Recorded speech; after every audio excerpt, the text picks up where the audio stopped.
Hello, hello, hello, friends. Welcome back to the next episode of Breath of Life Conversations. This is actually a bonus episode because I usually post on Sundays, maybe a little bit after. These last couple of weeks have been really difficult for me to stay on my normal schedule because if you did not know, Minnesota is currently in an occupation.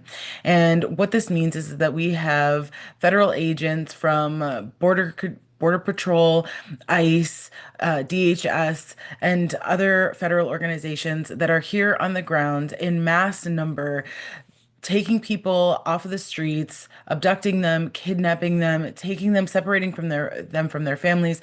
They are not just paying attention to the worst of the worst or the criminals or even paying attention to immigration status. Many of the abductions are actually United States citizens, and it is creating a an environment of fear and hypervigilance and anger. And just 4 days ago, we had a second murder, and this one was caught very publicly on tape. I reached out to my guests to ask them if they were willing to sit down and have a conversation with me. And I'm so glad that they were just so generous with their time to tell me yes. I actually honestly did not expect for them to have the time or the space to come onto this platform and tell us their side of what is going on, but they did. And so I want to introduce you to Lee Stedman. Lee Stedman is a outdoor educator and community organizer and an independent journalist, a writer, a photographer. They love to bike and hike and be outdoors and be a force for change, a catalyst for change, and is doing their utmost to push forward social equality and equity and inclusion, and really is very experienced in community organizations, coalition building, and really working with active networks to drive solidarity, inclusion on all levels, but including local, state, and national. So please welcome Lee to the conversation. Hi. Hey, how's it going? I mean, Yeah, no, as that's well a as can terrible be question. expected, right? Yeah. I know. I wish that we could be connecting for very different circumstances and like much better, but like I'm okay. How are you? I'm good. I'm just running around a lot. Also, I'm a little annoyed that I forgot my what is it called? My webcam back at my grandparents' house because this footage is great. I love the fogginess to it. It's like it goes along well with my video editing skills. So this is peak. Just call it mood lighting. It's good. Yeah, exactly. If mood lighting is walking into a cloud of tear gas, Right? that's exactly what we're looking for right now. Yeah. Yeah. Well, thank you for one responding to me. I know that like you probably are getting hundreds, if not thousands of people jumping in like to your space. And I don't know what your life was like before this, but I'm sure that it's been so hectic. So thank you for just like being open to this. I really appreciate that. Yeah. To start with. I guess the most logical place to start is can you tell the listeners like and the viewers who you are? Like I gave them a little bit, but like I'm sure they're probably like, Abigail, who is this person? This is because this is also not necessarily um content that I ever thought that I would be Mhm. presenting to people. I have always thought that this platform was going to be a way to breathe life into different conversations, but I'm very much in the health realm. So a lot of my conversations are about healthy living or like getting healthy energy work and kind of Mhm. understanding one's whole self. Um, and bringing somebody on who is going to help me better articulate the tragedy and the horror and the fear and the anger that is happening right now is definitely not the business as usual. hmm But will you just start off with like telling us a little bit about your history and like why you chose now you could be anywhere doing anything and you Yeah. chose to be here. Can you tell us why?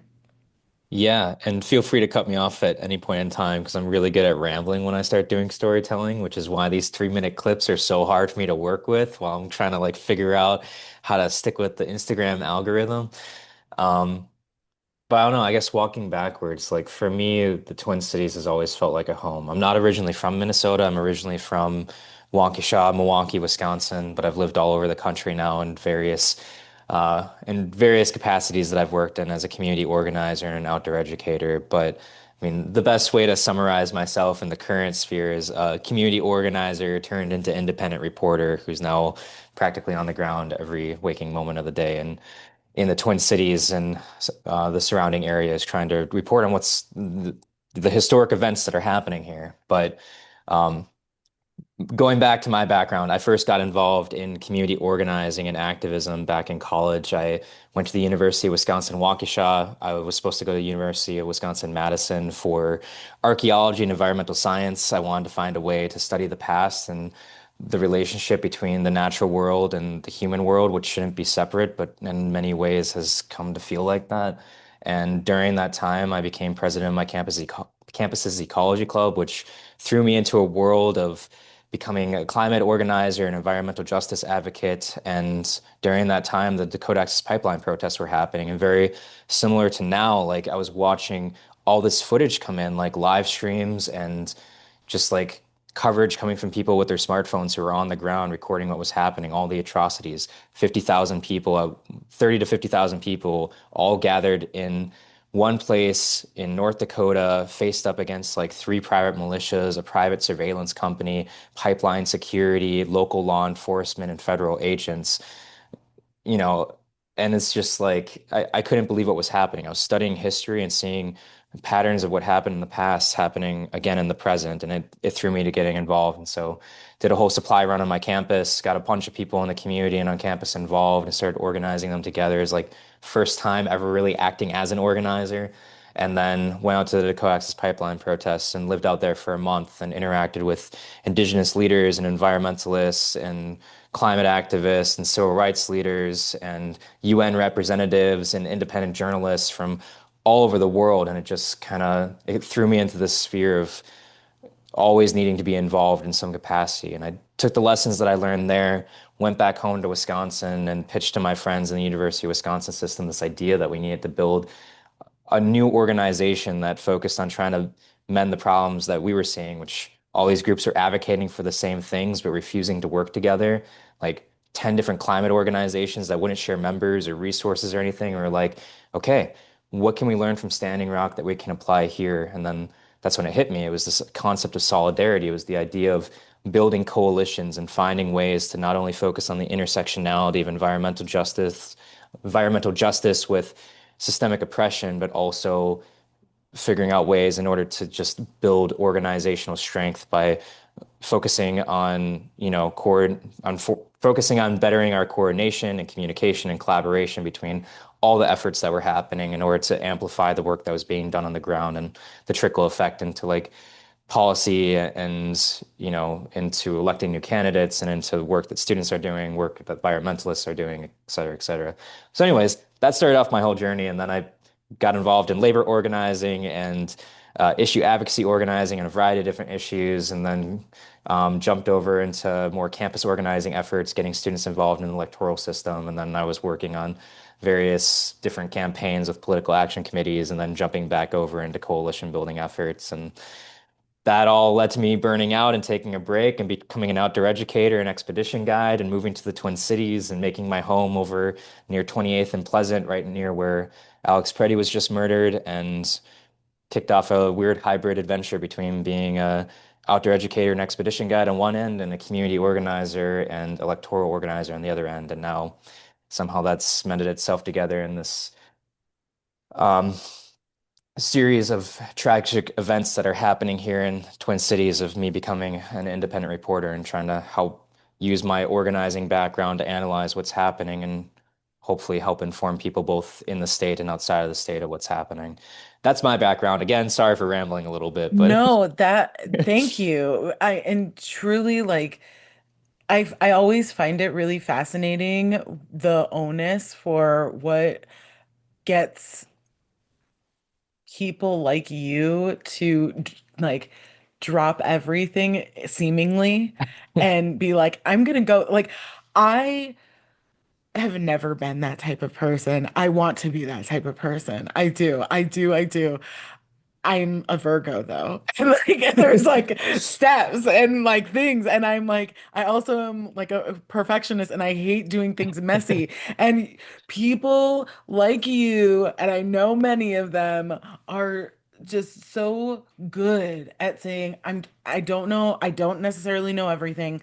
Mhm. I don't I just trust. I just trust that the universe is going to bring the right people into my space and I'm going to do it messy and as I learn, we're going to get better and it all just it's that I need to help. It's that drive to help. It's that drive to make things better because Mhm. you look at the world and you see it as it could be, not how it is or Yeah. not how people tell you it should be.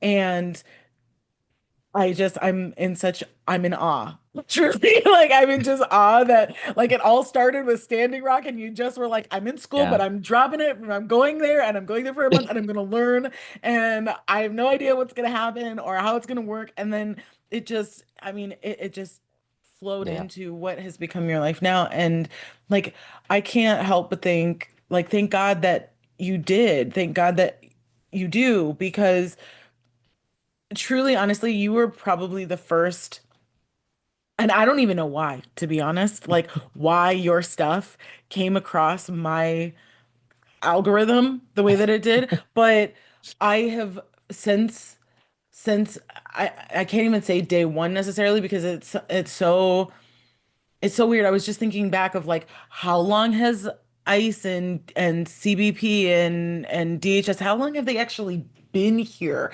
I like they've been, but it all of a sudden it went from in the shadows to everybody just organizing. And I truly believe that it's because of people like you that recognized what was happening for what it was. And you said, everybody shut up, get into a circle, let's do this. These are the things that we need to do. And made it happen that we could do what we can when we can. And for whatever reason, your stuff came across my feed and it led me to be able to have like other like what I call like tenuous connections because I don't actually know the people behind it necessarily, but I know what they're doing. I know the content that they're putting out, and I so appreciate it because Minnesota, I think a lot of people don't understand. Minnesota is a big state, and Mhm. it can take hours to get to someplace, and Minnesotans, for the most part, don't really care. Like we don't think about it too hard. We're like, two That's hours to true. get somewhere? Okay. Whereas like if you're on the East Coast, if it takes you 15 minutes to get somewhere, people are like, nah. Like it needs to be like just down the street. Yeah, no, that's a very real experience, and not just in Minnesota, but all over the Midwest. So, Yeah, I think, for a lot of people, your content and others like you who are putting it out and who are saying, no, no, no, no, like we're on the ground and we're like showing what is happening Mhm. was an eye opener to many of us. And not because we didn't agree that what was happening was a bad thing, but because Mhm. had it not been for you, had it not been for your colleagues, also independent journalists, also activists and coalition builders, had it not been for you guys being so diligent to get us information, I think many Minnesotans, because we're so nice, we would have just been in the dark and we would have been, it would be way worse than what it is. And it's bad, but I Yeah. think it would be way worse. Yeah. Well, and I think it's tricky too, because like I actually just got back from living in Alaska. I was working as a sea kayaking alpine backpacking guide up there. I was supposed to be transitioning over into being a ski instructor in Colorado this winter, but then I was seeing the ramp up of ICE operations and specifically the rhetoric that Trump was putting out, the hate rhetoric towards Somali Americans that have made Minnesota their home. Like there's a massive Somali community here, and like the hate rhetoric of labeling them as like pirates and terrorists and coming up with all this stupidity and disinformation of fraud cases and everything is what it made me not know if I could go through with ski instructing, which eventually led to me not getting housing and eventually coming back to the Midwest. And literally the day that I was planning on coming up here, I was planning on interviewing my friends and staying on their couch for a few days in the Twin Cities and potentially looking to move back here is the day that Renee Good was murdered. And so it just happened that I got up here that night and the next morning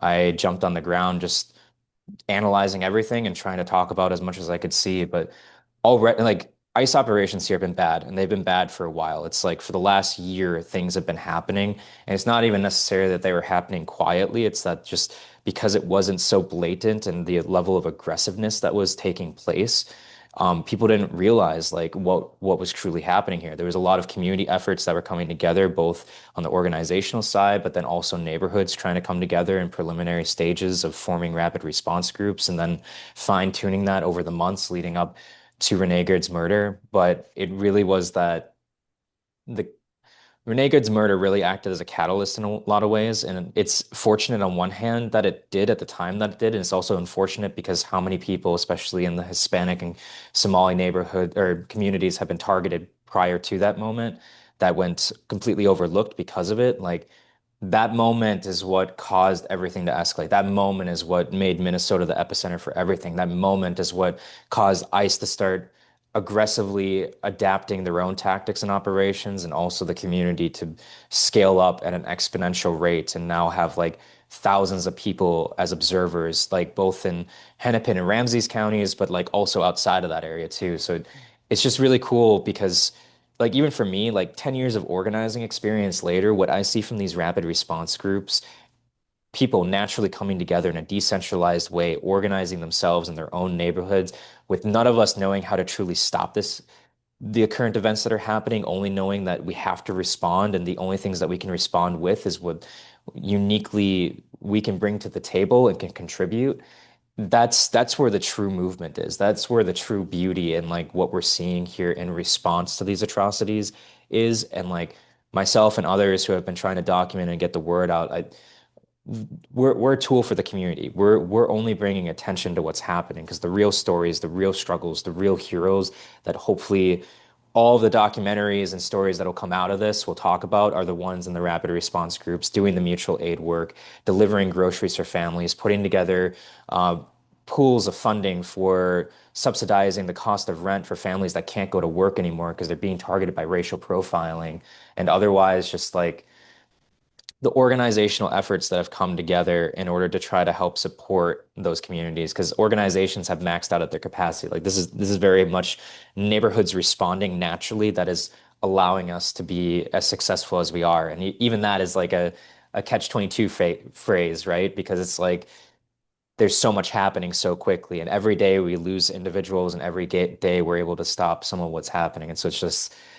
this constant process, but the stories that need to be told here, like I hope that I'm doing an okay job telling them. I'm going to continue to do my best to tell them, and it's really cool to see others stepping into that role as well, whether they're locals or from out of the state, or even people that are coming in internationally now, because everyone's watching Minnesota.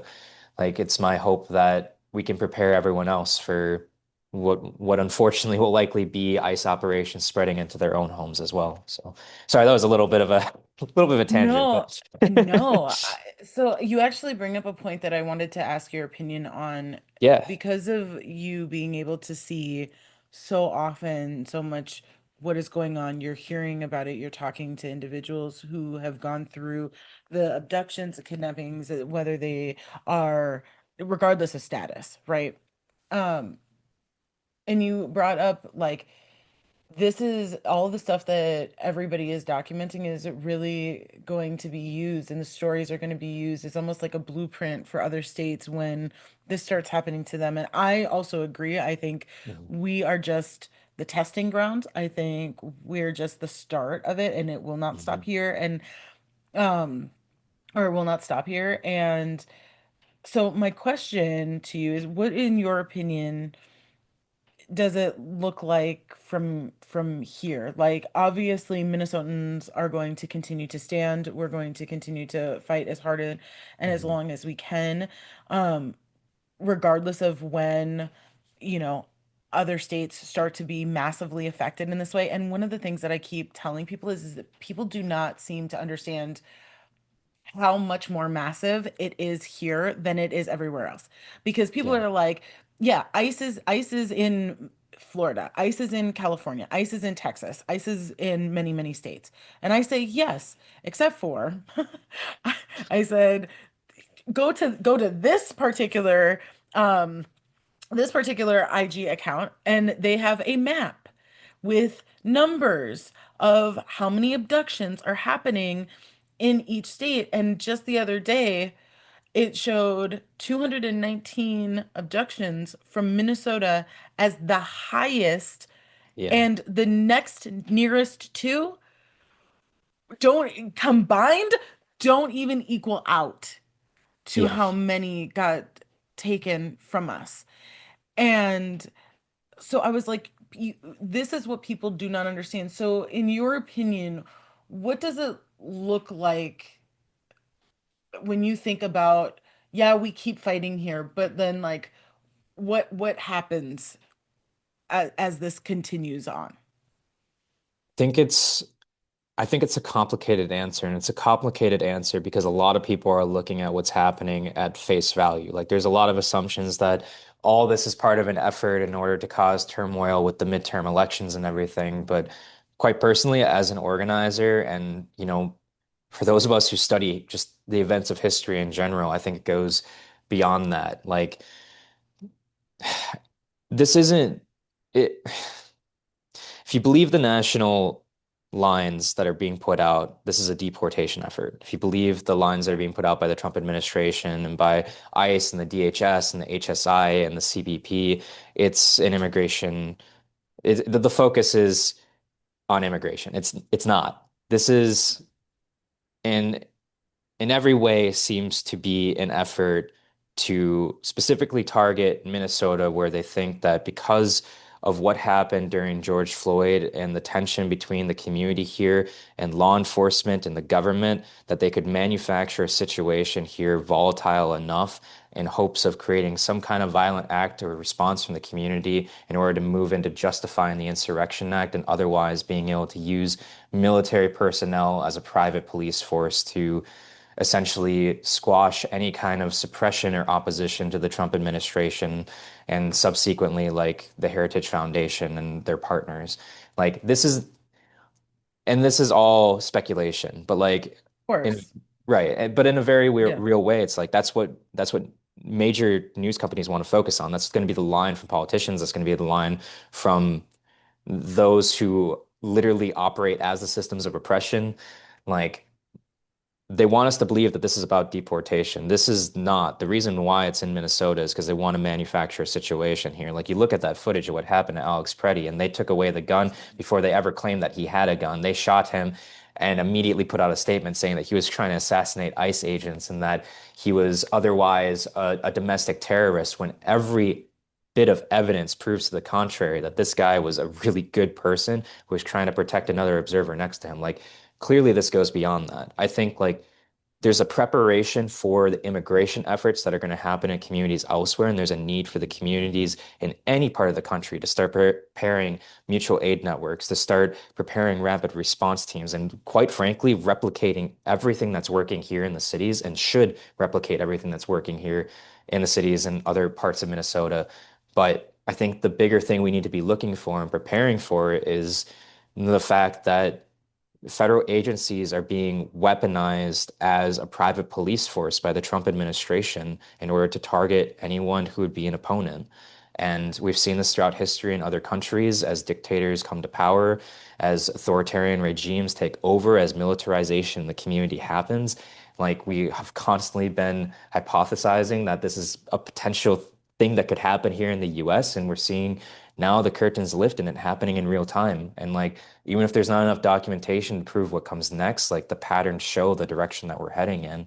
And so to get to the like answer of how to prepare, like I think communities need to look at what is working here, the stories that are being told about the organizing efforts. They need to create rapid response teams. They need to start talking to all their neighbors and creating hyperlocal neighborhood groups, which just means like everyone in your neighborhood has been vetted because you know that they live there and you've come up with a plan. How do we house and protect people who are undocumented? How do we house and protect people who are black and brown? How do we house and protect people that are otherwise going to be vulnerable in the next targets in line, whether they're trans or queer or anywhere else, like in areas that the Trump administration has otherwise targeted in the past?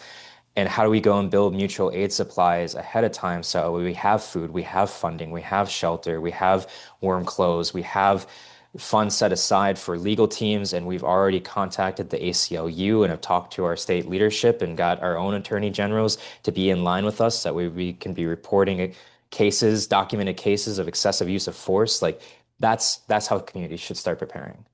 Look at everything that's working here and start replicating that in your own communities because regardless of whether this continues more on the side of a immigration operation or it really is a complete suppression of any resistance, like need to be organized and tight-knit as a community to be able to respond to it because we don't know how it's going to develop. All we know is that we have to adapt and we have to take care of one another. I agree with you that that need to create like a safety net, like as you were describing the Yeah. like the vetting of the, and coming together and really truly being like I know not just the person who's next door to me and I've maybe lived next to them for however long or whatever and I maybe recognize them, but like truly like Hmm. having much more participation as much as possible in these much larger ways to create that safety net. Because I will say that from the perspective of a person who has always thought of myself as being quite like active in my community as much as anyone, as this stuff has unfolded, I'm like, whoa, was not as active as I thought that I was. And and I am a person who can claim multiple different like community groups, right? Like I'm a Hmm. woman, I am black, I'm queer. Like, so in my head I was like, yeah, I know people, but truly I agree with you that if you don't do that, if these other areas around us and the other potential hotspots for where this could start happening next doesn't do what it is that you are advising, Hmm.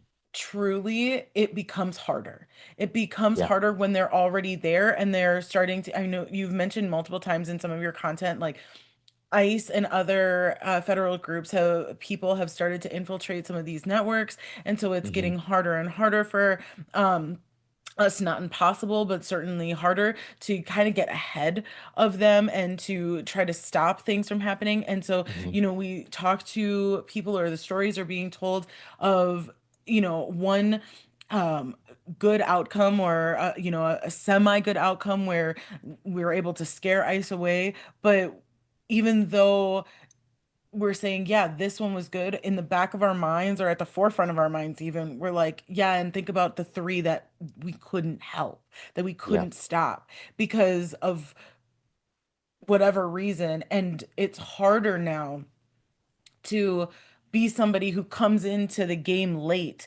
being like, I Hmm. want to help. Yeah, except for like, we don't know who you are.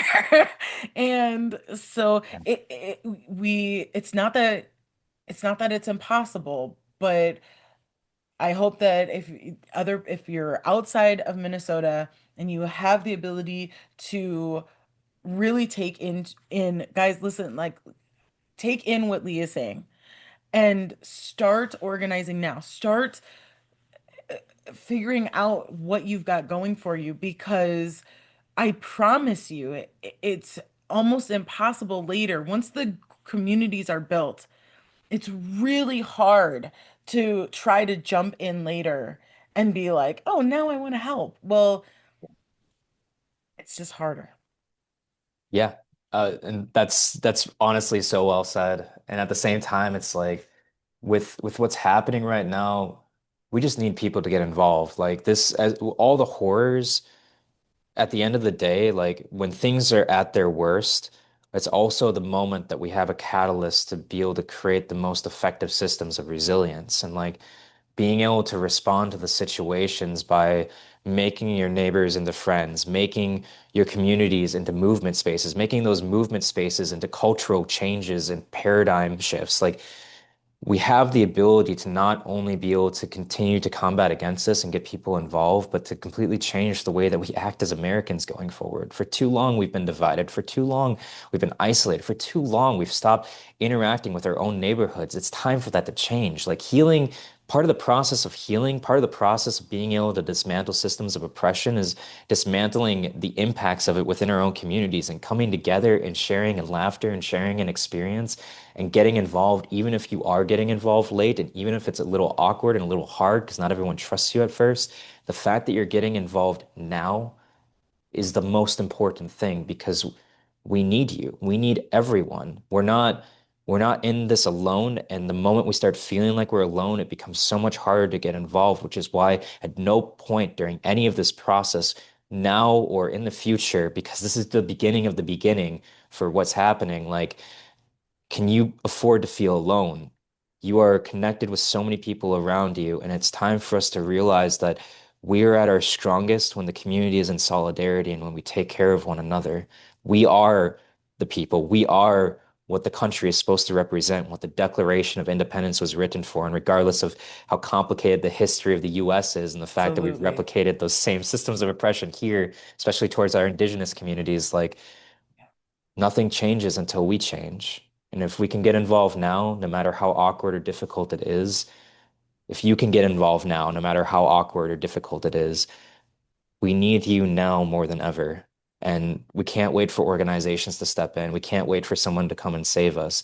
Sometimes it literally is you having to go talk to your neighbors about starting your own group. And I know that's difficult. I know it's awkward. I know it's something that a lot of us haven't done before, but doing something is better than watching from afar and doing nothing. Yes. Yeah. Do you think that it's possible now Mhm. to be the person that says that there's somewhere in the middle? I think there's a lot of people that try to say that they're somewhere in the middle, that they're uncertain of what their opinion is, that they're uncertain about whether or not they should get involved in anything, that they are people who claim to be like centrists and don't want to take a side on anything. But like, I think very quickly, like that line between those that understand what is happening and those who are blind to it or side with the oppressive systems that are taking place right now, like that line is disappearing. And people will realize over time, or at least some people will realize over time that what they've sided themselves with in the past or their inactivity was wrong. And it might feel like it's too late at that point. But at the same time, what matters more than anything is that the more we can document these things, the more we can show the reality of what's happening, the more we can combat the disinformation that the things that are happening are justified from the Trump administration side of things. Like, that activates people and gets people to realize that there is no middle ground because the Trump administration isn't targeting immigrants. The Trump administration is targeting everyone because this is a class war. This is the rich and the wealthy and the powerful targeting all of the rest of us and pitting us against one another, whether it's right or left, or one neighbor versus another neighbor, or rural versus urban, or white versus black and brown. Like, this is this is us being used so that way they can get richer and become more powerful. We're all being used right now. There's no middle ground. I agree with you. Truly. I think that has been probably one of the hardest things that I've seen um just in communicating. I have a lot of, friends or family who are outside of the state who Yeah. try to sit and say like it's the federal government. They're supposed to be on our side. And I was like, yeah, and what happens when they're not? Yeah. Like I think that it's a hard there are some hard lessons coming for certain individuals, not just in the state, but outside, and many states, because we like to believe that our government, either state or federal, in the US is always going to be toting this equality for all. Capitalism is key, the American dream. And we're, at least here in Minnesota, I see actions every single day from Mhm. the federal government where that's not the thing. It's not Yeah. following the Constitution. It's not following even just moral and ethical, Yeah. humanness, it's just not happening. And that made me think too, now that Walls has deployed, not deployed the National Guard. Um, Activated them to hand out donuts and coffee to us. can I get your thoughts on that, sir? Like, I thought he's gonna have a thought about this.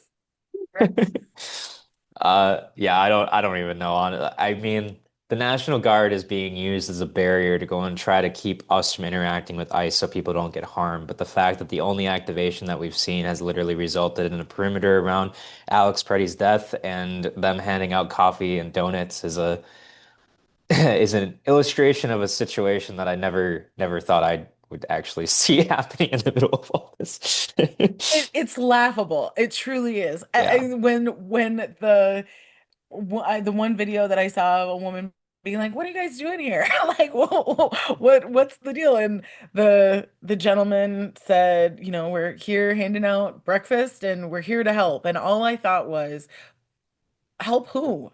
Mm, Help who?" Because it yeah. doesn't feel like you're helping us. It feels like you're placating us.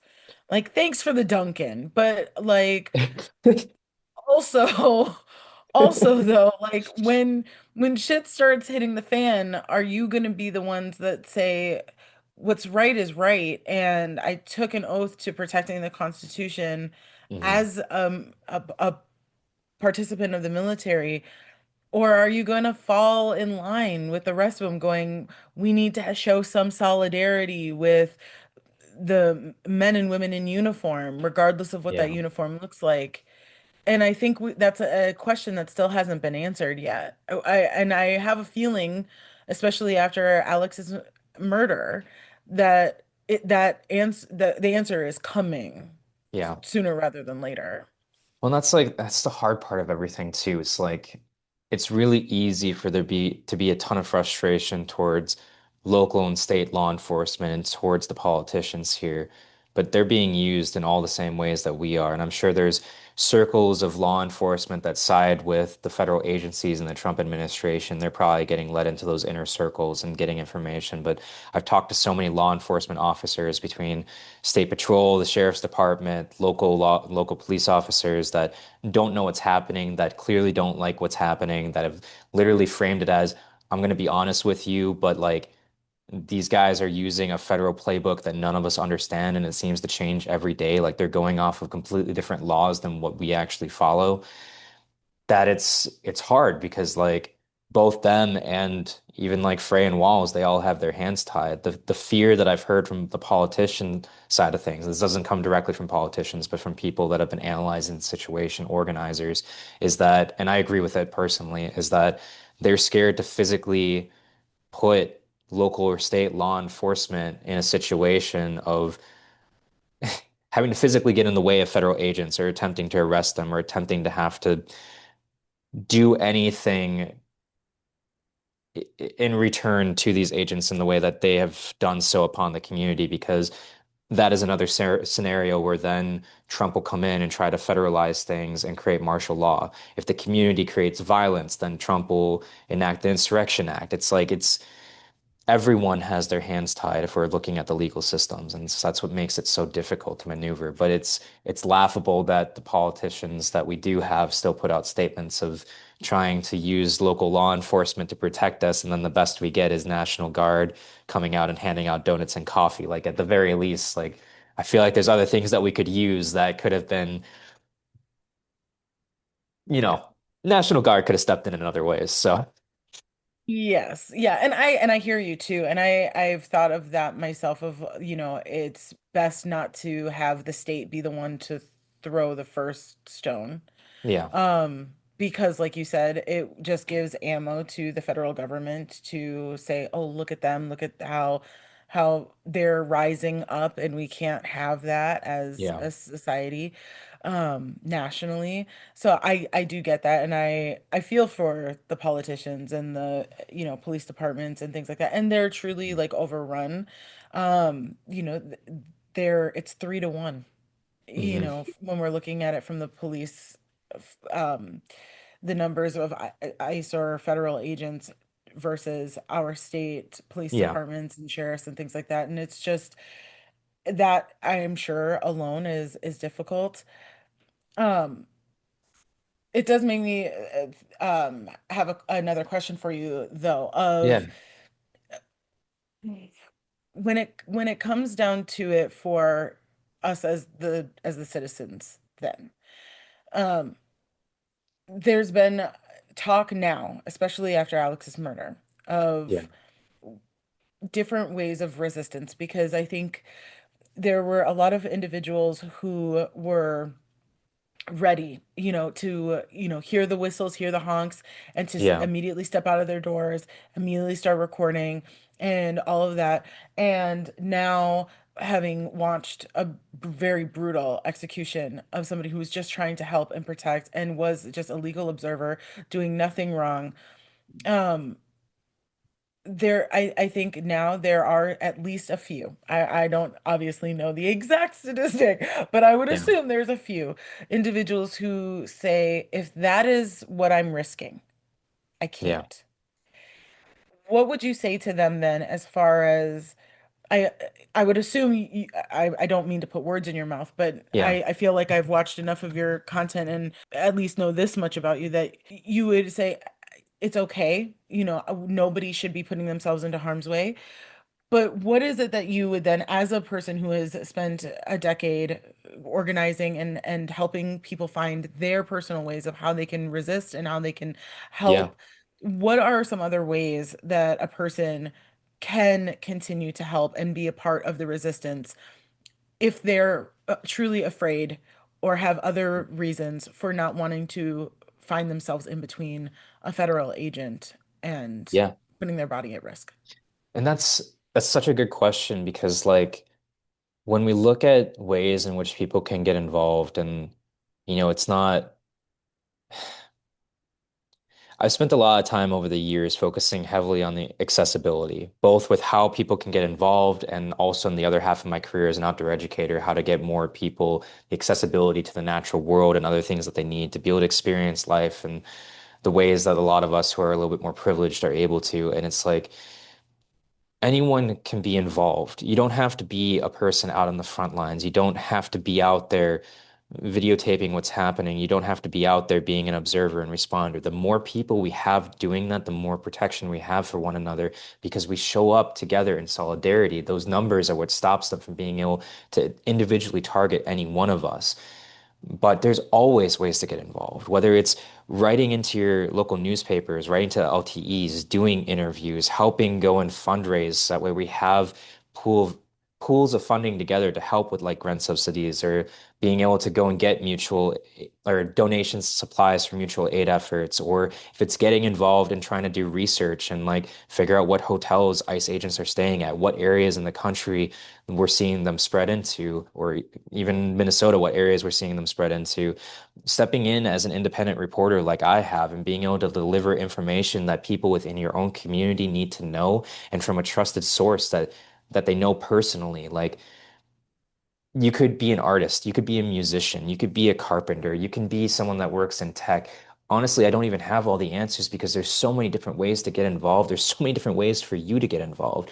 What matters is that if you can't be out there on the front lines of what's happening, and quite frankly, I say this as a warning and a wake-up call for all of us that eventually everywhere is going to be a front line. And so unfortunately, it's likely to be unavoidable that we're all going to be in that kind of position where we're going to be faced with federal agents right in front of us. But like, right now is a time where as long as you're involved, you're involved. And if you do that through music, if you do that through art, if you do that through podcasts, if you do that through just talking and having conversations with people in your own neighborhood, or even donating just some money and supplies, the efforts are happening, or starting your own effort within your own local community, like all of that is needed.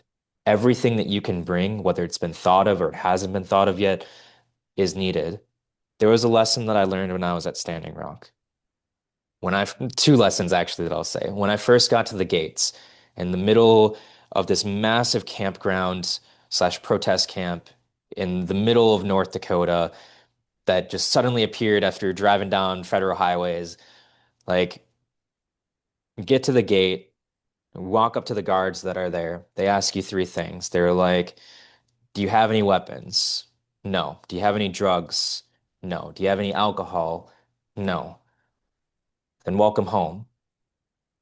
And the second thing that I got out of that whole experience, the second most important lesson that I got is that it doesn't matter who you are, it doesn't matter where you come from, it doesn't matter your level of education, it doesn't matter your race or your age or any of it. All that matters is that anyone in the room could have the single most important idea that could change everything. And so just being involved, bringing what uniquely makes you you to this movement, sticking with the commitment of not allowing them to manufacture a situation of violence that way they can enact the Insurrection Act or martial law, committing to peace, committing to protecting your neighbors, committing to resisting, committing to being involved and not just one time, but continually. That's how you can be involved. That's how you can make the biggest difference. Is just be active in your community and don't let them scare you away. Like everyone can get involved in different ways, but we need everyone together if we're going to do this. I could not have said it better myself, and thank you so much. Lee, I could talk to you for forever. I want to respect your Likewise. time, and No. I know you've got so much to do, and you need to get your rest. The nurse in me What has is been like, rest? We watch live in you. historical times. Rest does not exist. I know everyone keeps demanding it from me, but you know what? I've been averaging 5 hours a night on a couch. I can do this. It's fine. You know, that's very Minnesotan of you. I know that technically you're the perfect example of how like we're having to love you, our former enemy coming from Wisconsin. Um, Hey, as a honorary cheesehead, Minnesotan. Hold on. Honorary honorary Minnesotan. Minnesota. Yes, exactly. No, you've definitely after this, you have certainly earned your Minnesota card. Let's go. That's the Um, best compliment.